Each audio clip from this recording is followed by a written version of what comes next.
Oh my god, I've been waiting for this day for like so long. Oh my gosh, it finally came. Oh, sorry. Hey guys, it's Julian back again with one of those late night reviews. But this time, it's not from Netflix, rather, Amazon Prime Video. Prime Video just dropped the highly anticipated, 8-year long awaited Final Evangelion 3.0 plus 1.01 Thrice Upon a Time film. Today we'll be taking a look at just this film, but be sure to check out our full review on the Rebuild series. It dropped in the description down below. But anyway, let's get on to the movie.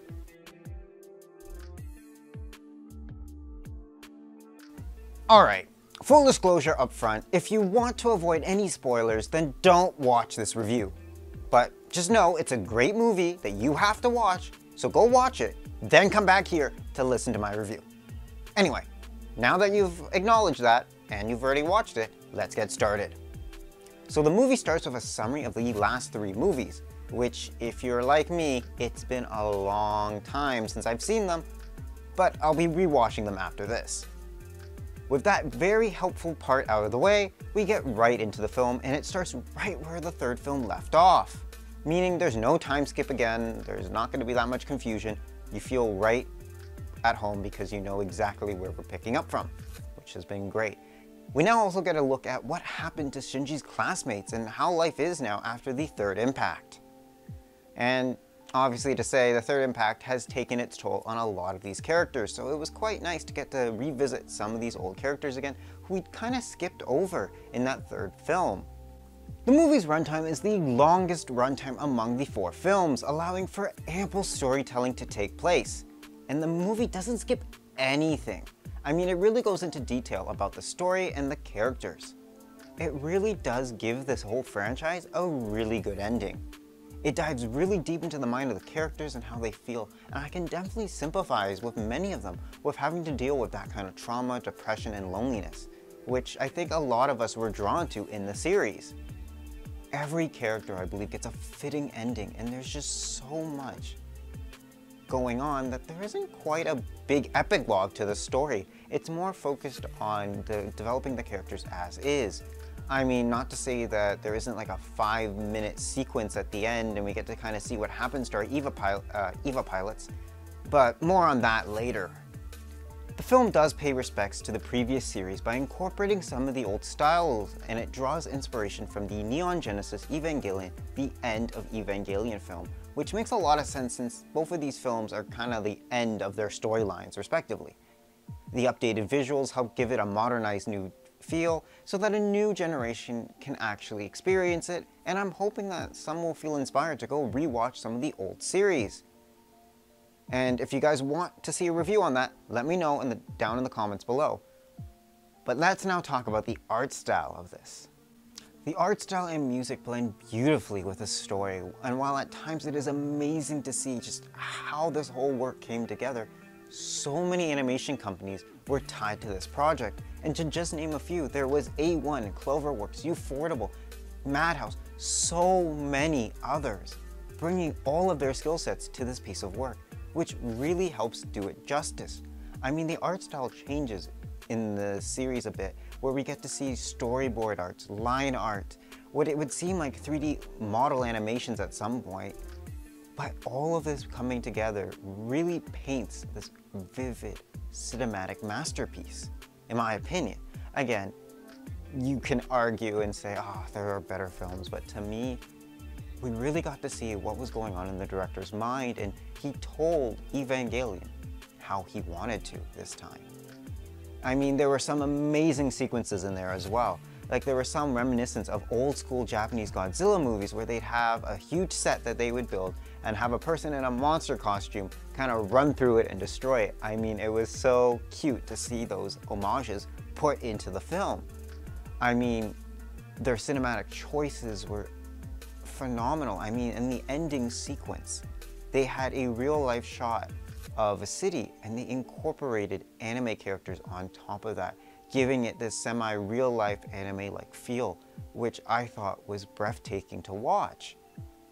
I mean, again, this review is really just to talk more about the storylines, overall feel, and the art style of it. I really don't want to give too much of the plot because I really, at the end of the day, believe you guys should really go see it. Like, Again, even if you're not a big fan of Evangelion, this film is mesmerizing.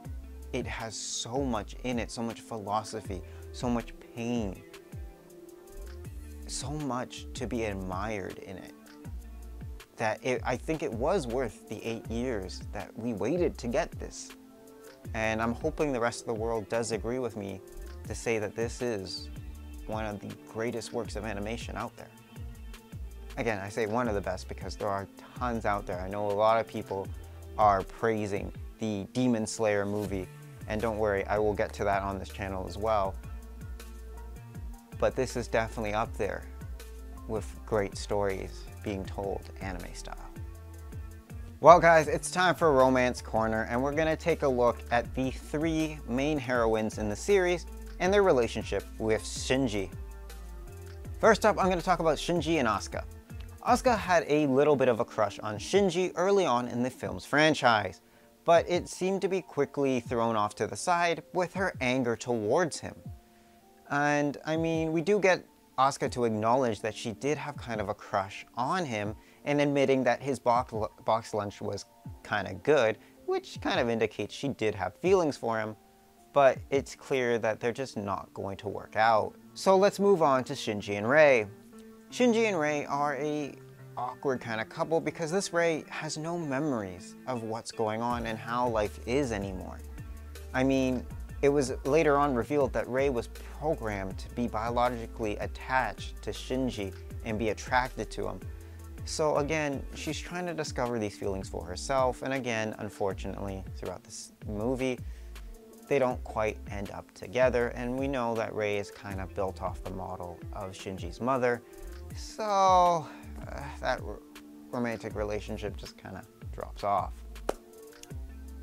Now this last one threw me for a loop, but we're gonna take a look at it and deep dive it a bit because this movie actually focused a bit on it. We got Shinji and Mari. Now, I'm very confused with the Mari character because she was introduced into the Rebuild franchise and little is known about her. I mean, I don't even quite understand her story still, but it seems that she has ties to Shinji's mother and father, maybe being a potential researcher, it kind of looks like. But regardless, she makes the promise to Shinji that she will come back for him. And that's exactly what she does.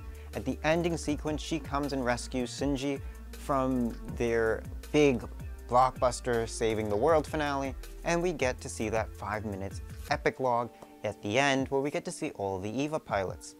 Well, we got to see Asuka just kind of being alone. We see Rei with Kaoru, who I didn't even know they would maybe be a couple. I'm still a little confused on that, but they're chatting away.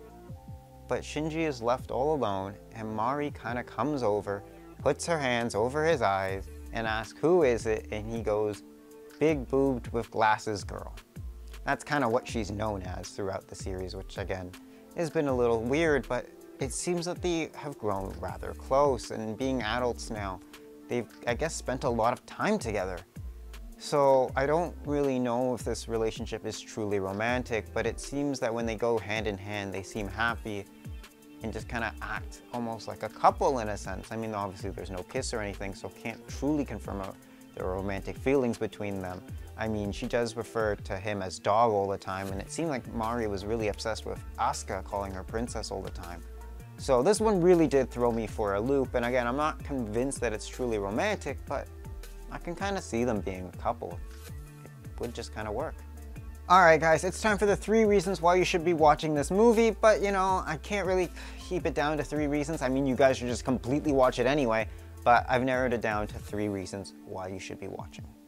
Alright, number 1, it's a great finale. I mean, this is the absolute finale to all of Evangelion and the Rebuild series as a whole that we had been waiting for so long, and I think it does all of the fans justice to see this ending. I mean, they did a phenomenal job telling the story. The art was a great, I mean, it really, I think, gives every character a proper ending. Number 2, old and new style. Like I talked about earlier, this blended the bit of the art style between the old and the new. I mean, it featured even scenes from the old series in its sequences. I mean, it changed its art style a bit by changing to being sketches, to line art, to all of this. and it just felt like a great blend of all of it. I think it did a great job with that, and it tells the story phenomenally in this style. Number 3, it's a masterpiece. I mean, hands down, it is what I believe one of the greatest stories out there. I think it told it phenomenally. It ended on a great note. It took a lot of great aspects from the series. It touched upon some really great philosophical questions. I feel satisfied at the end of it. I mean, I can say I don't feel upset with the series. I don't feel like it ended too early. It did everything right. And the ending song fits so well with it that, again, I can't stress enough. Watch it, rewatch it, and let me know how much you guys love it, as much as I do. Well, that is all I have to say for now. Be sure to check out our review on the entire Rebuild series listed in the description below when that drops. But for now, goodbye, Evangelion. Wow, it's late. I mean, I had to get my glasses out so that I could do this review and see properly. God, my eyes are tired. Anyway, that's all for this episode, guys. I hope you enjoyed the movie, and I'll see you guys in the next review. Take care. Wow, waiting 8 years for this film? I can't believe another film franchise has come to an end. And if you were wondering, I was waiting on 3 main film franchises.